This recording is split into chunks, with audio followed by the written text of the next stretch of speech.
The following may contain language that is not suitable for all audiences.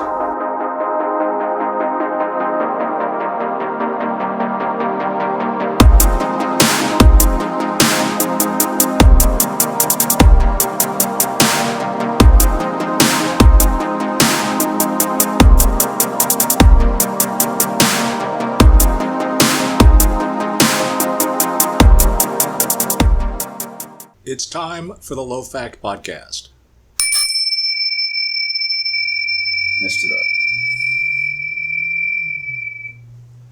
All right, well, it's the 4th of July. Woohoo! Woohoo! Da, da, da, da, da, da, da, da. No, is that the wrong one? Yes, that's Hail to the Chief. Damn it.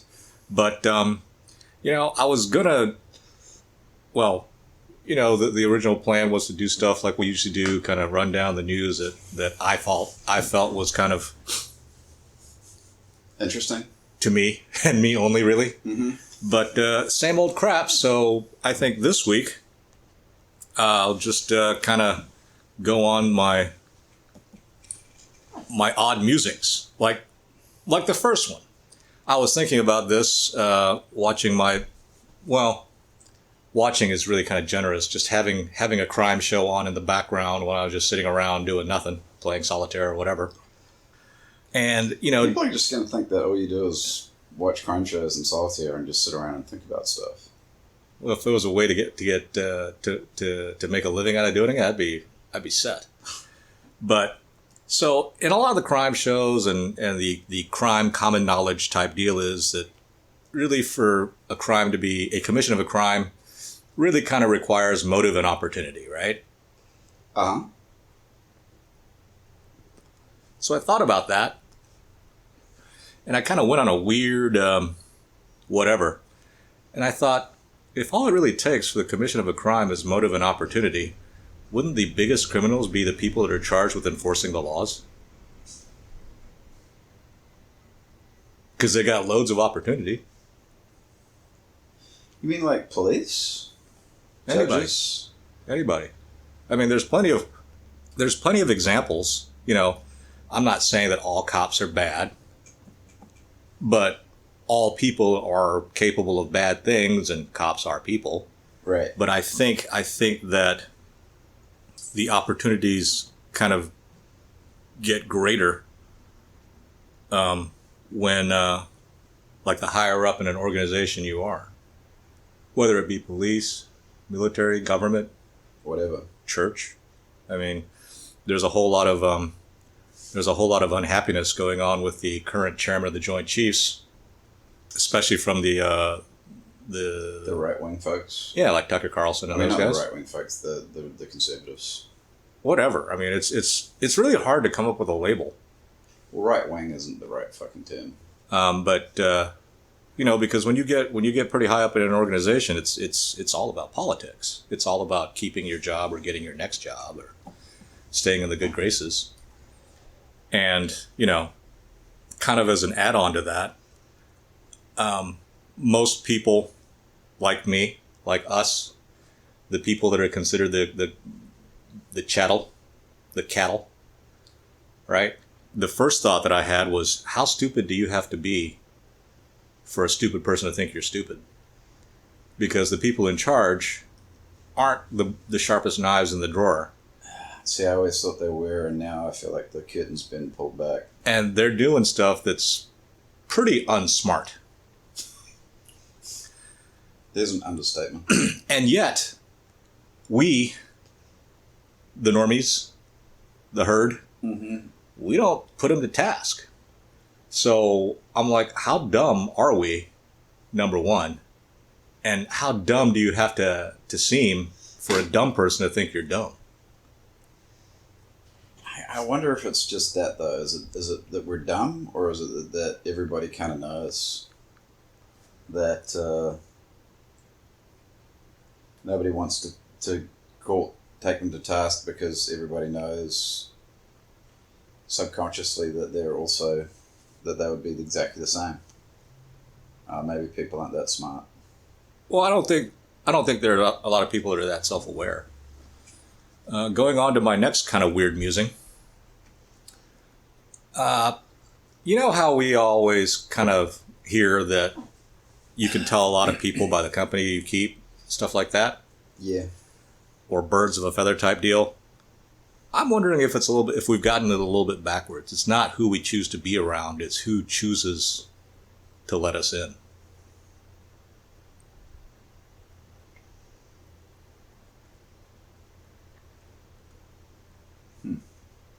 And again, it's just kind of a stupid musing. And it's more about, like, you know, The in crowd? if a bunch of corrupt people want you around, then does that mean you're corrupt? Or are corruptible? Well, the funny thing is I think we're all corruptible. Like, embarrassingly so. I think the corrupt crowd definitely doesn't want to. They don't want a righteous man around. Oh, hell no. They're going to be like, no. Yeah. I don't want this guy anywhere near me. I am in full agreement with that statement. So yeah, maybe they do choose. So yeah, maybe it's not that you choose the folks; it's they choose you. But one would think that you would choose your friends, Well, you want to. There are people you want to hang out with. right?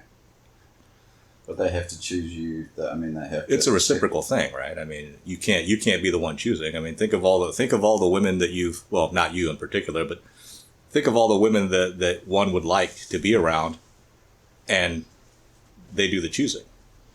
That's true. So there's no getting into, if you want to be part of a clique of friends or a clique of professional folks, there's no getting into that. Not on your own merit, no. Because the self-help guys are always like, oh, this is stuff I see on my Instagram feed, they're always like advertising. So there'll be like some guy that's like, basically the key to success is your friends, right? The friends that you choose. Well, I think it's But probably maybe that's wrong. Well, I think it's probably more likely that it's the key to your success is not the friends you choose, but the friends who choose you. So there's no getting in if you can't get in, if they don't want to choose you. Maybe not, but I don't know that it really matters. Is another kind of weird point. Oh, here's something that's kind of related to a news item. According to the lefties, you can be transgender, but you can't be transracial. Oh, this must be new. Well, yeah, there was a story that came out about some British guy who was really into K-pop and Korean stuff, and so he's like, I am now Korean, and apparently he got a whole lot of blowback, like, you can't choose to be Korean, blah blah blah blah blah blah, just going off on him, right? I'm like, well, what if you choose Korean for your sex? These same people that are going off about how you can't choose to be Korean would be like, you can totally choose to be a woman. You can be a Korean woman? No, you can't. You can't be Korean. You can be a woman. You can be a woman. So I just. Well, what's the difference? That's the question, right? Like, it doesn't seem like that's that kind of jazz. I always had that issue with the whole the mentality or the rationale around.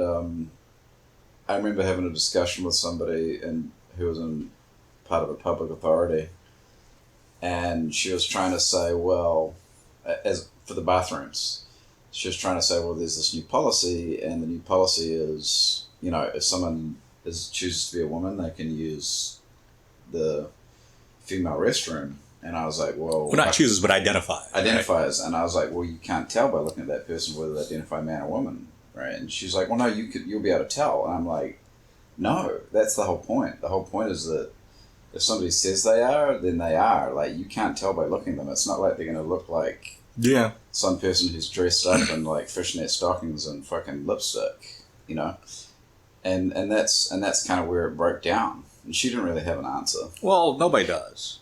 It just, at that point, it just kind of denigrates or kind of so it devolves. Can be some dude just going into the restroom. Just falls apart and it becomes name calling and stuff. You're a bigot, whatever. Here's one. It's one of my favorites. When there's a choice between feeling good and doing good, and it's a binary choice, right? Which choice will most people make? And I think it's the choice of feeling good. Which totally breaks down another thing. Well, is it feeling good or being if you're doing good, being seen to do good? I think that's kind of the same difference. And that's kind of the state of affairs in our world, especially in this country. You know, it's all about how you feel. And I'm not a big proponent of firsthand knowledge. I mean, we all believe that our firsthand knowledge is Paramount. I don't know what the right word for it is, but it's just the most correct, I suppose you would say. You know, one of the popular catchphrases around is, you know, don't diminish my lived experience. Right? What the heck does that mean? Don't diminish my lived experience. Well, your lived experience. A lot of people throw that around, especially a lot of the minority folks who are activists or people that are in power that want to gain more power by being more of a victim or whatever. But by the way, there's a lot more of that on TV now. It's like on every game show and stuff. And like Wipeout, like The Cube, like all the new stuff that's coming out of the, and you know what? I think it's probably gonna lead to ratings being pretty bad. Well, I think it's going to lead to a lot of stuff breaking apart, and the people that are against that are saying, "Oh no, you can't do that. You got to fight that. You got to, you know, you've got to keep that from succeeding." And part of me is like, why? And the clearest answer is, well, if stuff goes really bad, then it'll be bad for you. I'm like, well, maybe, right? If you're what do you mean? Like who's you? You, the objective you. They're talking like we're all sitting on a boat in the ocean, and if people are drilling holes in the bottom of the boat, you as another passenger on that boat are like, stop doing that. You're going to sink us all. Which is, you know, that's the common, the conventional wisdom type deal. And I'm like, well, maybe what if we're not on a boat? You know, what if they sink the boat and now everybody's got to swim or find something, you know, whatever. But what if it's not a boat that we're on? I mean, that analogy is what keeps everyone trying to fight with each other. Oh, it's the whole idea that like everything's going to go down. Well, yeah, from one group behaving a certain way, and it might, but what if it's them though? What do you mean? What if it's the people who are saying we all need to toe the line and do X, Y, Z? What if they're the people that are leading to shit getting bad? Well, I think they are, because, you know, it doesn't matter what philosophy you subscribe to. The people that try to act like that they're on the side of the common man, and for lack of any evidence to the contrary, I will consider myself one of the unwashed masses. I ain't got nothing going on. And I am aware that's a double negative. So if you want to be real picky, I ain't got nothing going on. If you want to be real picky about it, then that means I do. But, you know, that just, I don't know. That was just something that I kind of thought was odd. That is odd. Let's see. Inflation going nuts. So is it? It is. Well, I have noticed the price of things is just fucking going through the roof. Of course. I think the administration was trying to say how the price of stuff has gone down. What? And everybody's supposed to be like, well, I guess my paycheck's wrong then. Well, no, it's a lie, but it's a lie with a kernel of truth. Yeah, maybe some things, the price of some things have gone down in the past year as opposed to last year. Like, you know, what good is it if a hot dog cost me 5 cents less now than it did, you know, last year when everything else cost me, you know, 3 times more? That's fucking crazy. But I believe people are high. They're fucking high. I believe that it has been proved that if a government just prints money indiscriminately, all that really does is cause inflation. And I think it's been proved time and time again. And yet, you know, they're printing money. They're like, it don't matter. And then the last thing that I kind of had up was just my as you know, I get super ticked off watching or listening corporate media and whatnot. And now I'm basically just playing a game with myself. And that game is try to figure out what they're trying to say.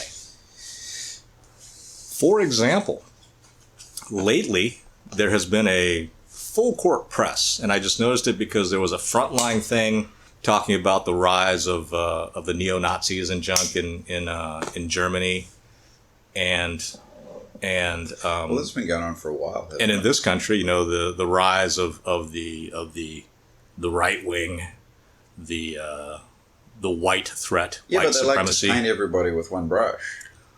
Well, that part, you got to go.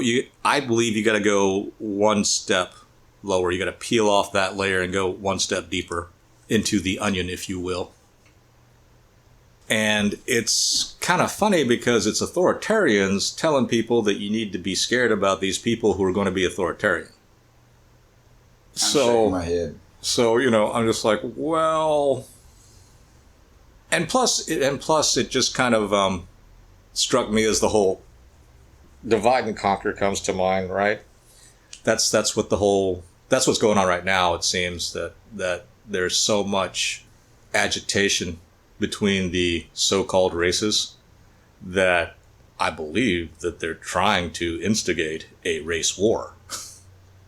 But that's crazy. Why would you want that? Maybe because you think that will get you more stuff. I mean, the reason why I'm against certain Marxist philosophies, well, I'm against Marxist philosophy, number one, and against the I guess it's a philosophy singular, isn't it? Really, the other side philosophies that come up with that, is that those philosophies are really based on what I would call a lie, and they try to say that the philosophy that is currently going on, like the philosophy of the founding documents of the United States, all men are created equal and all that, whatnot. They're saying, oh, well, that's the lie. Like, well, no, that's not the lie. The lie is how you administer it. All men are created equal, but you know what? I'm more equal than you, so we'll keep that. And because certain things are good for me, we'll keep you down and treat you as unequal while I say that all men are created equal. Something to that effect. I mean, that's kind of how I see what's going on with, and I don't even know if I've got the critical race theory ideology correct, but this whole boogeyman of the rich. Wait, was that what was the thing about the guy, that general? Mike Miley? Was he talking about critical race theory? Yes. He was. He was saying it was. Well, he was saying, look, I've read, to paraphrase, he was talking about how he's read Marxist stuff, how he's read Maoist stuff. And this isn't that. And well, he kind of switched it at the end, right? He's like, I read this stuff. Uh-huh. And soldiers need to read that stuff. Generals need to read that stuff to figure out what to combat. And he's like, and I also read this critical, this white rage thing because I'm white. And I'm still going, well, I don't see how the two jive there. It sounds like an idiot. Well, he might have been, but he's hit all the high notes. It just reminds me of, I just watched the movie The Untouchables last night. Yeah. Do you remember the scene where they're like recruiting? And then vaguely. the guys and they try to have they're like, well, there's two. There's Williamson and there's Stone. Williamson, and they meet the first guy, and he's like, okay, why do you want to be a cop? And he's trying to, he's trying to do the oath, right? Fucking it up, right? He's like, and Sean Connery's character's like, no, tell us what you really think. He's like, well, and then he says to Elliot Ness, there goes Ness, chief of police. Yeah. So it's kind of like that, and say what you will about Mike Miley, but he's hit all the high notes. He's done all the stuff you need to do. He went to Princeton. He got commissioned through ROTC, right? He was in the Special Forces. So he was? Yeah. So I guess you don't have to be that smart to get into the Special Forces then. Well, you do and you don't. But again, it's about the people that choose, right? Because that was the thing that always used to, that military phrase, it's not the best man for the job, it's the right man for the job. Uh-huh. Like I said before, that always just drove me crazy because I believe the best man for the job is the right man for the job. Right. But when you're in a bureaucracy, when you're in a society, that's not necessarily true. So that phrase really kind of, it shines a light on it. Well, and plus it also says, like, look, what if the best man for the job gets killed? Then you got to get the next guy Who might be the right person for it because he didn't get killed or got sick. I mean, there's tons of people who try for stuff. They might be the best person for it, right? I mean, Hillary Clinton probably thought she was the best person to be the president, and she might have been. She has the most experience in government. I mean, she is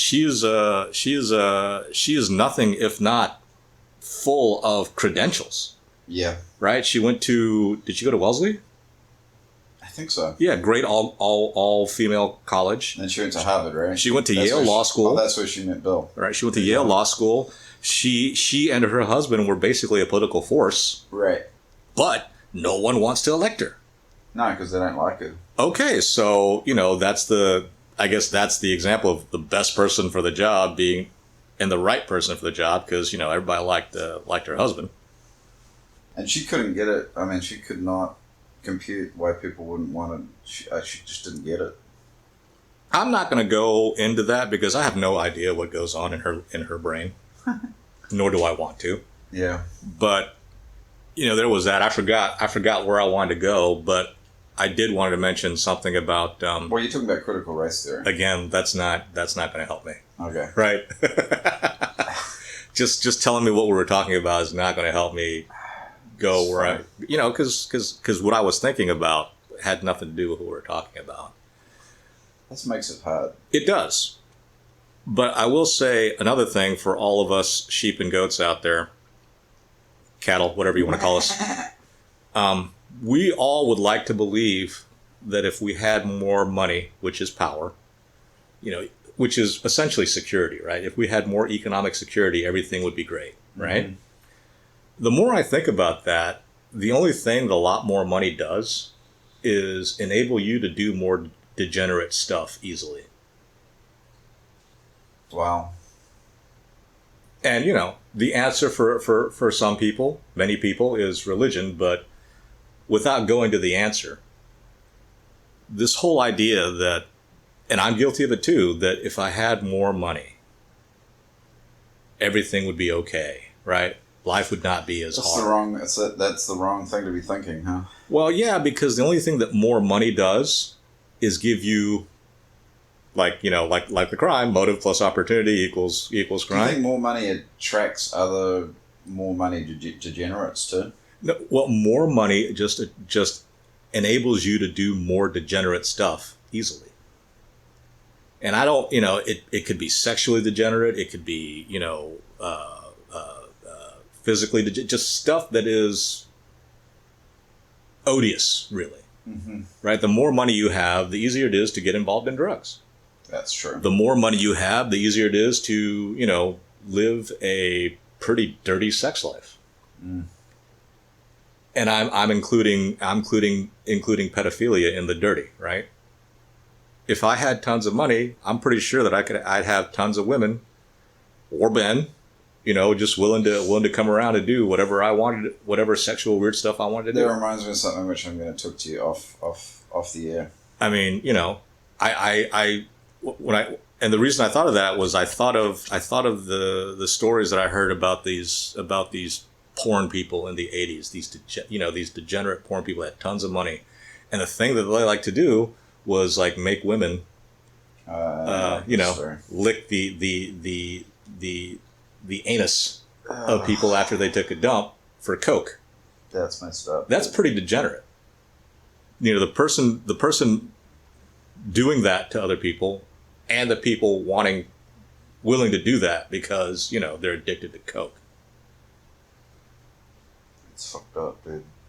So because it's the 4th of July and we want to get on to partying, We didn't really talk about the fourth.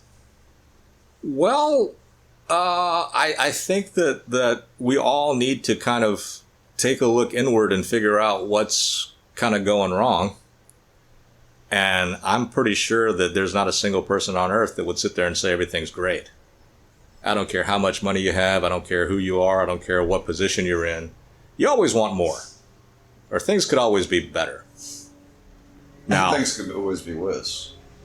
well, that's the side that people don't want to think about, right? It's like the thing the idea that I love to kind of contemplate. Why is it that when things are going great, it's because I'm great, and when things are going wrong, it's because everybody else or God is punishing me or letting bad stuff happen to me. For some reason, I just thought of that story. The Emperor's not wearing any clothes. Well, the Emperor's that's not wearing any clothes, and everyone's just fucking ignoring it. Yeah, and that's the way I think that's the way it's been going for at least a millennia. And in my short lifetime, compared to millennia, things seem to have gotten much, much worse.